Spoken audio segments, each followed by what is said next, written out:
आखिर क्यों दिया श्री राम ने लक्ष्मण को मृत्युदंड।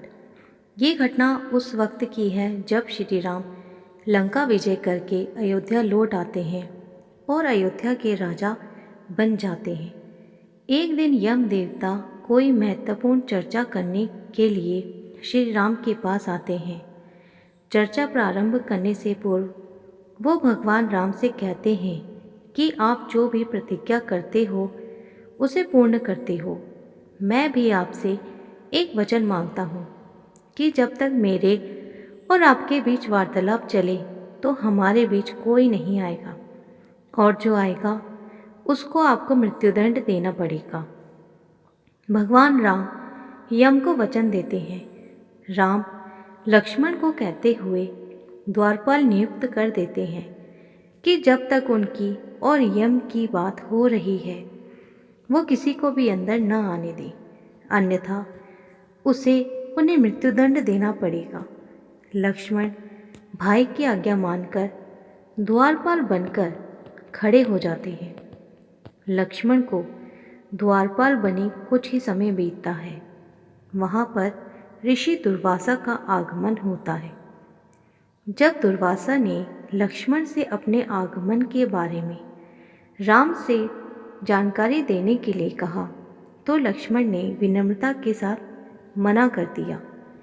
इस पर दुर्वासा क्रोधित हो गए तथा उन्होंने संपूर्ण अयोध्या को श्राप देने की बात कही।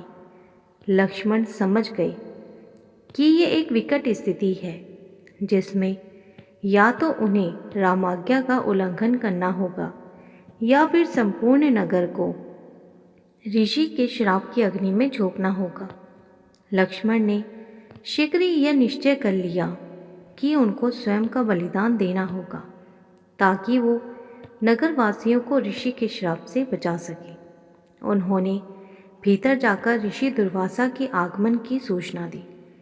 राम भगवान ने शीघ्रता से यम के साथ अपनी वार्तालाप समाप्त कर ऋषि दुर्वासा की आवभगत की, परंतु अब श्री राम दुविधा में पड़ गए क्योंकि उन्हें अपने वचन के अनुसार लक्ष्मण को मृत्युदंड देना था।